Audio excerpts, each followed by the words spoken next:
what you're given, that's how we live it. Don't be mad at the system, it's simply how we've existed. I hear a lot of people talking like they politicians and choose to be in.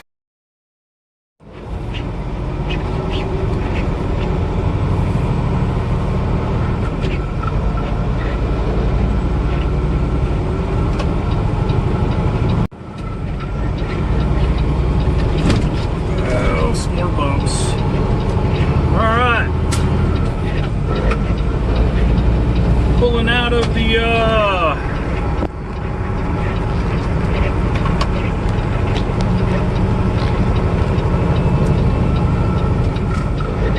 the Amarillo, TA. Headed down to Dallas. Got a load. Continue along this road for 3.2 miles. Let me get my speed up here. Going through construction.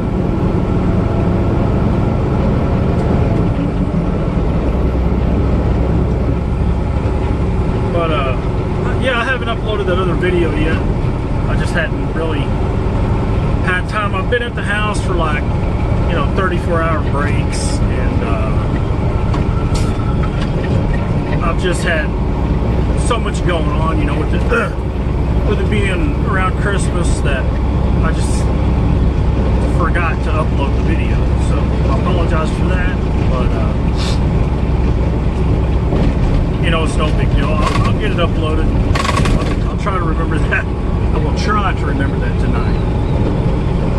And I'm doing another short video.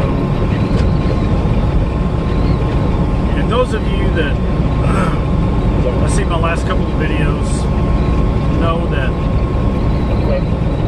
I dished out a quite significant amount of money the last couple of months on repairs. I mean, really nothing major, but nevertheless, the repairs cost money. I replaced a radiator, replaced a reservoir, got the radiator put in by a shop. I had some sensors that were bad. 1.5 miles, take US 287 south forward. Giving me a shutdown light. I had those replaced. Two of them by Cummins, which cost me, labor doing that. And then I replaced another 2 or 3 myself. I fixed a DEF problem. And let's see what else. I mean, that's what I remember. Oh yeah, and I had to get new batteries, 4 new batteries, which cost me almost $1,000. In total, it was, I would say, about $4,000 the last couple of months. Well, when I got back from Iowa, I got the load from Sherman, Texas to Midland. I believe it was Midland. It was Midland or Odessa. But take US 287 south forward. I stopped at a rest area outside of Midland that night, and the following morning, I was kind of parked at an angle on the shoulder of the rest area because there wasn't any other spots available. I got there at night, but when I did my pre-trip in the morning, I walked around my truck, and I noticed that my passenger side steering tire was a little low. I made a mental note of that. Because my receiver was only like 5 miles away, so I made a mental note of it. Check it again at the receiver, because I thought I was on like a hump right there where my steering tire was. I thought, well, maybe I was on a hump, and it just looked to be a little low. Because sometimes that happens on your tires if you're on a hump. So I get to the receiver, I get out, and yeah, it's low. It's pretty low. I checked the pressure on it, and it was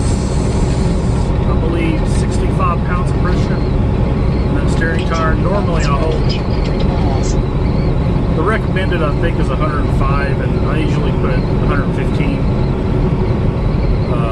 Maybe 110 to 115. Because, you know, I haul heavy loads most of the time, you know.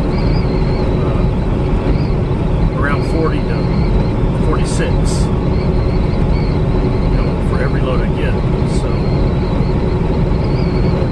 very rarely I will have something under 40, but I do have some that I pick up sometimes that are 36, 26. Even that load from Iowa, it was only 13,000 that I brought back. So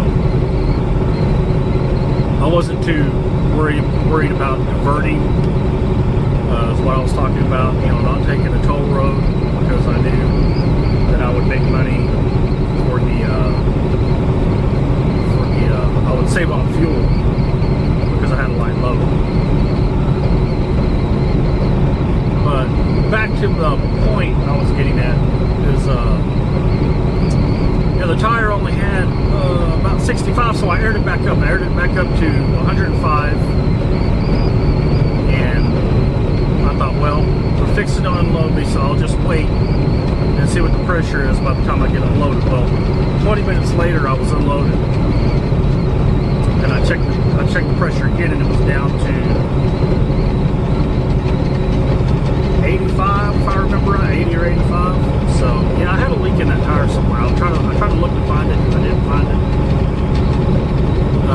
I could faintly hear something leaking on that tire. So with it being, I think it was a Sunday when I was there, or no, a Saturday, something like that. But anyways, I was trying to find trying to think of a tire shop. I remember there was a Love's truck stop there with a tire center. So I went to the Love's in Midland, had them check it out, and I had a split on the outer groove.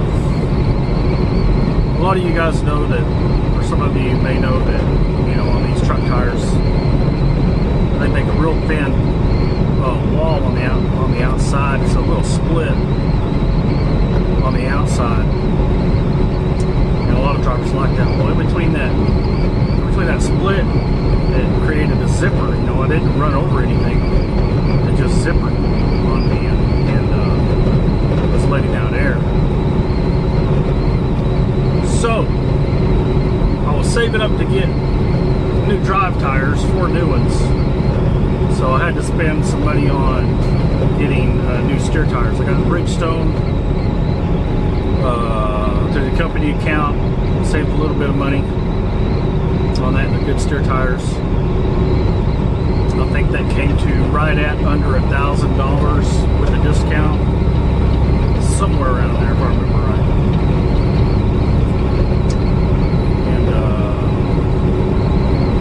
Yeah, I think that was with the, because he gave me credit on the other twos. I think he gave me, I don't remember, $50 to $60 credit, something like that. But anyways, I got that done. But I knew I needed new drive tires, because I have an inspection coming up. And the last inspection I had, my drive tires were at 530 seconds. So I knew I'm going to have to get new drive tires. But I ended up buying new steering tires. So I was thinking, well, if these tires get too low, if I run over something, you know, if you have a lot of tread, chances are if you get a flat, you have less of a chance to get a flat, all right? But I didn't want to have to get a flat or blow a tire out of town on the side of the road and have to call a tire guy to come bring me 4 new drive tires, because I needed 4 of them. I'd already replaced 4 of them late the following year, I think back in October or November last year. So 4 of them were good, 4 of them needed replaced. And I didn't want to have to call a guy out to do that, because I mean, it would cost more money, you know. I wouldn't get a discount on the tire, possibly, depending on who I called. who I had to call. So I made the decision to go ahead and get 4 new drive tires while I came back in town. And I went ahead and did that, and I think those cost me, I went to Southern Tire for that. I have an account there, and that cost me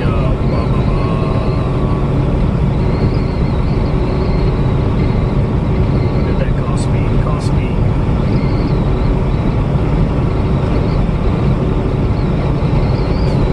I think it was around $1,600. It's about $1,700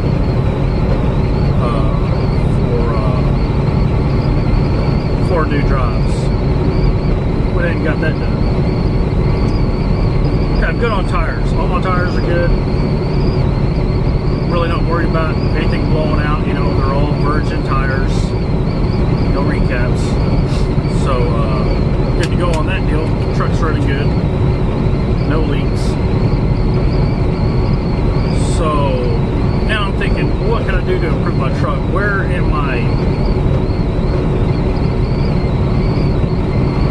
I losing money on this tractor? Is there any aspect of this truck that's making me lose money? Yes, there is. I don't have a tri-pack on this truck. For those of you that don't know what a tri-pack is, it is basically a generator set up electrically connected to your batteries, to your motor, that when you turn your key off, the tri-pack comes on, and it's basically a generator that has an air conditioner and a heat pump on it. So it has an air conditioner and a heater, right? And I could have got, and I still can get, a tri-pack, but the whole problem is they're too freaking heavy. They're 500 pounds. And that's the extra 5. That's why I took off that loose bumper on the front of my truck in the first place, because it was so damn heavy. On some of my loads, I was coming out.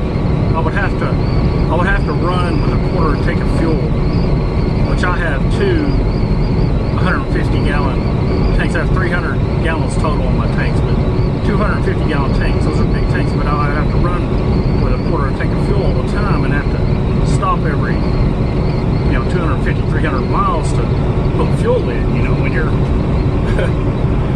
when you're going somewhere with a load that has to be there and you shouldn't have to get fuel, then that kind of puts you on the spot.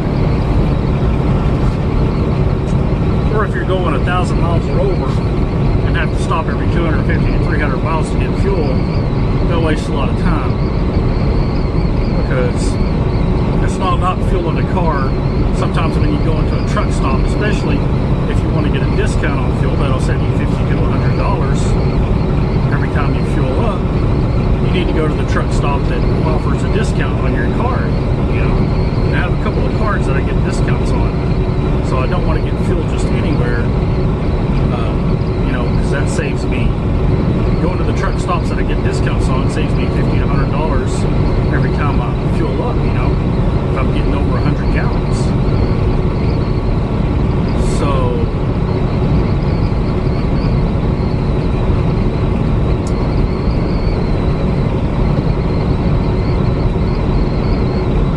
So yeah, the tri-pack is just too heavy. It would make it to where I would be overloaded sometimes. I would have to burn down the fuel. I didn't like that. You need a little bit of a cushion there when you're loading. This truck is already heavy to begin with. It's a Peterbilt. It's a 386, yes, but it's got a big motor in it. It's got a Cummins in it, and it's basically a 389 with a different hood. 389 has a little bit more frame to it than this one on the front end. So heavy truck. You get a heavy load, you're going to be close to 80,000. So I do not want to get a tri-pack to put on here to put me back in the same spot that I was in before with that loose bumper. But a tri-pack saves you a lot on diesel, and that's what I've been having to do is idle, especially since it's getting cold. You know, it's been getting down to 20 degrees at night, 25.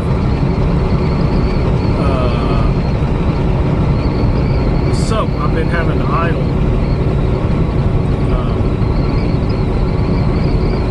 And I calculated that up, and it's basically costing me, you know, if I said 10 to 12 hours, it's basically costing me about $35 in fuel to do that. So every time I stop, take a break, 10-hour break, it's at least costing me $30 to $35, anywhere from 10 to 12 hours. Now, how I know that is I have a code reader. I hooked it up, and it tells me the gallons per hour that my truck is using idling, and it goes from either 1 gallon and 1 to 1.3 gallons an hour. So I figured it's a little over a gallon an hour that I'm using idling. That's how I came up with that. So about anywhere from $30 to $35 in fuel, depending on how long it's in there. So I need to come up with a solution. I don't want to get a tri-pack, and I need to be able to turn off my truck at night and still keep warm. And so I ordered an electric blanket. Okay. First phase of the deal. I tried out the blanket, it works good, it gets warm. But when you that blanket is a 180 watt blanket. On a 12 volt system, that would be what, 15 amp hours is what I calculated up. And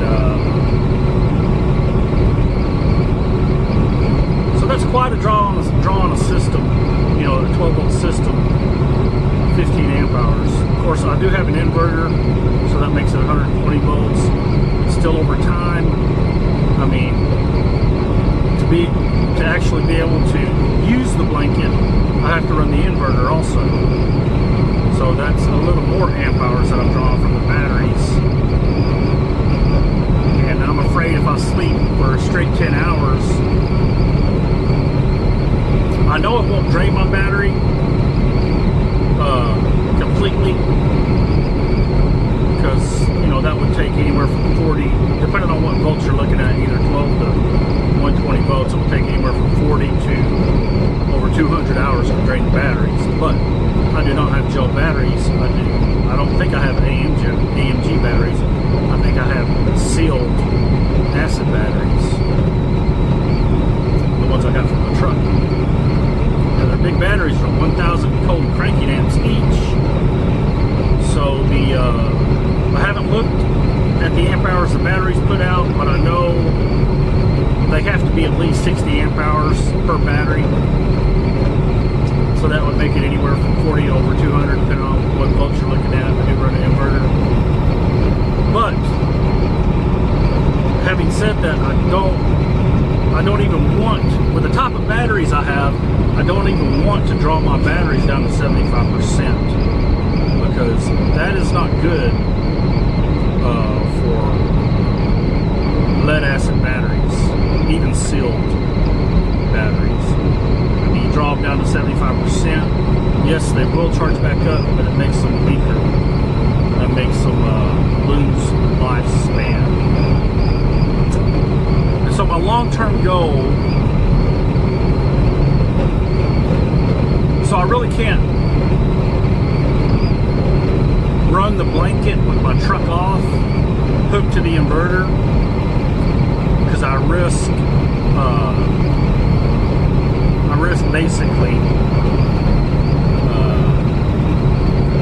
making the good batteries that I have in my truck. I have a 4-battery 12-volt system. I risk making them weaker than they are by doing that, and it will do that with these lead acid batteries. So I got to thinking, you know, in order to be able to use this blanket without totally running down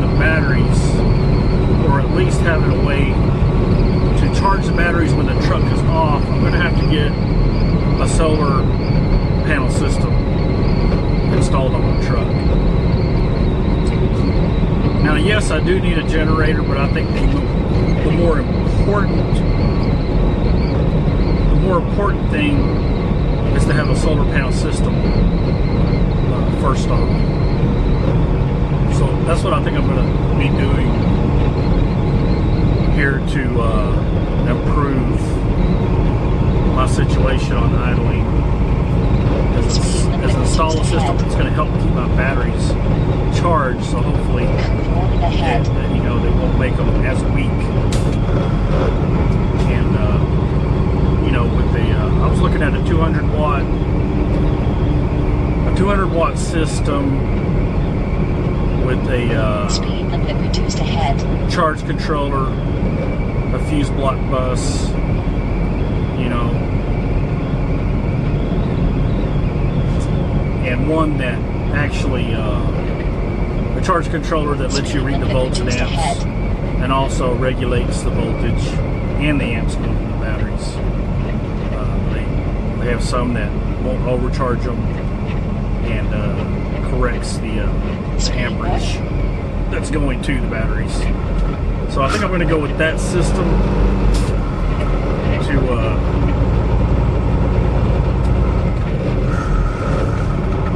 to get this thing started.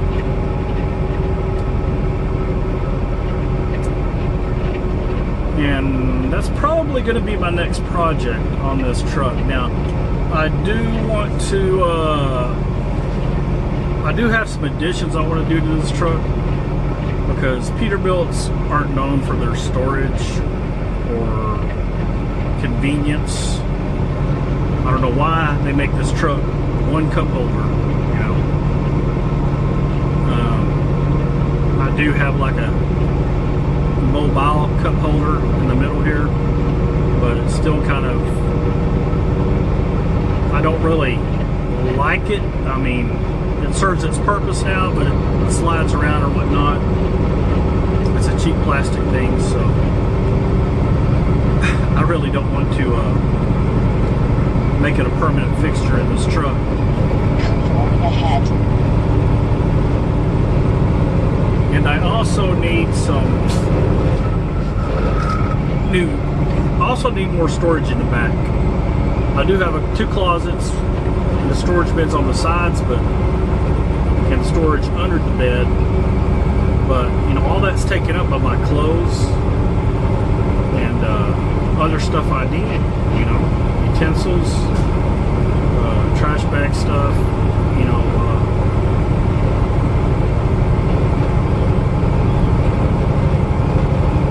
Hand towels and stuff like that, and that takes up all the storage. And the storage under my bed, most of my tools take up that storage under my bed. So I think I need another shelving system, and I think I'm going to try to make one myself and mount it on the back wall. So I want to do that. I want to make another small shelf in the front here to mount under my heater controls, my air conditioner heater controls. And I think I can figure out a way to do that. Make a small shelf with a couple of cup holders, and you know, somewhere that I can just store some stuff. But I want to do it nice. I want to make them out of fiberglass, you know, put some flaring compound on, paint them. Something that I would be happy with to leave in the truck as a permanent fixture, you know, for both of those shelves. And those are basically the projects that I'm doing. And yes, a generator set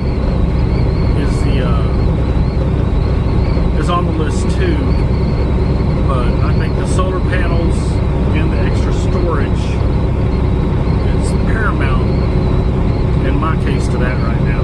So I'm going to concentrate on that. The generator set is on the list,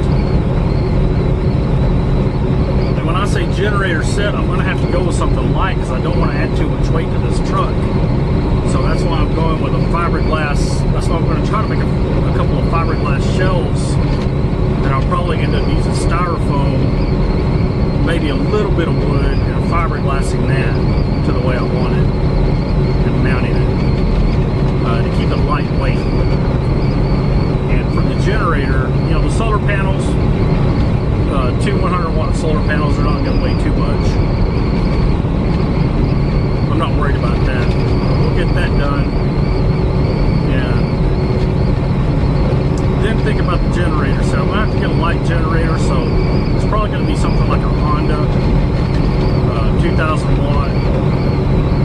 But in the end, I need that generator powerful enough to run my refrigerator in the truck and also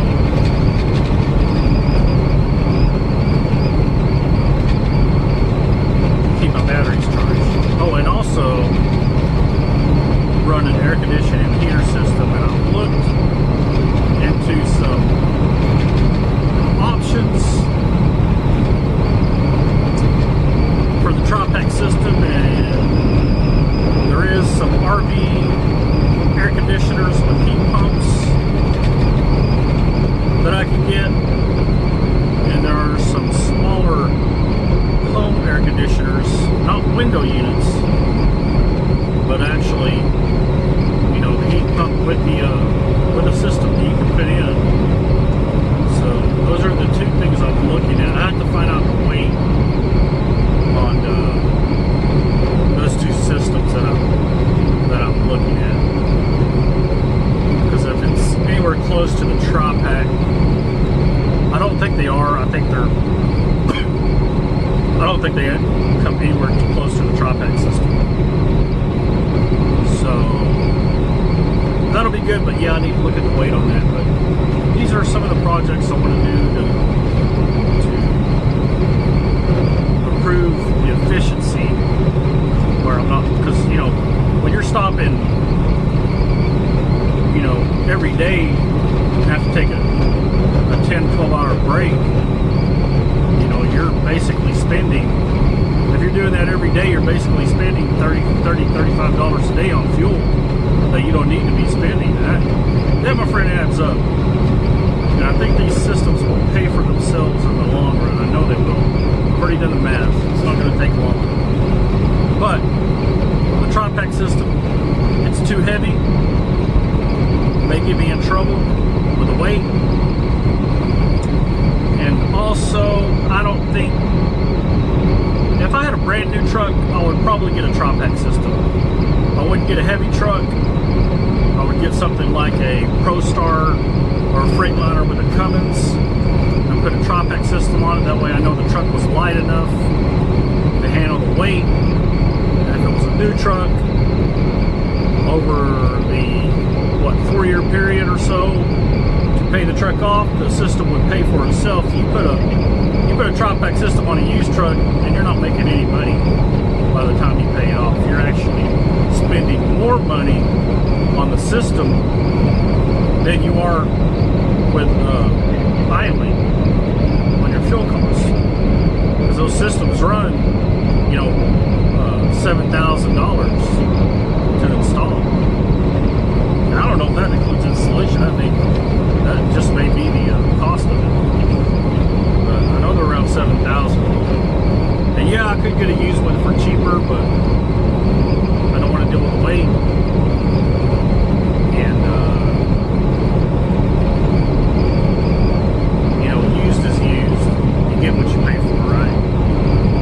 So I think an RV air conditioner with a heat pump, or a mini home air conditioner with a heat pump is my best route. But yeah, stay tuned for that, guys. And if I don't see you before Christmas, I'd like you guys to have a Merry Christmas and a Happy New Year. I think I'll be off for Christmas. I haven't asked off, but I think it's going to work out where I am. There's not a lot of loads that go out around that time, so this may be my last round of Dallas before I do actually take off. I may get 4 or 5 days off. That'll be okay. We'll be back at it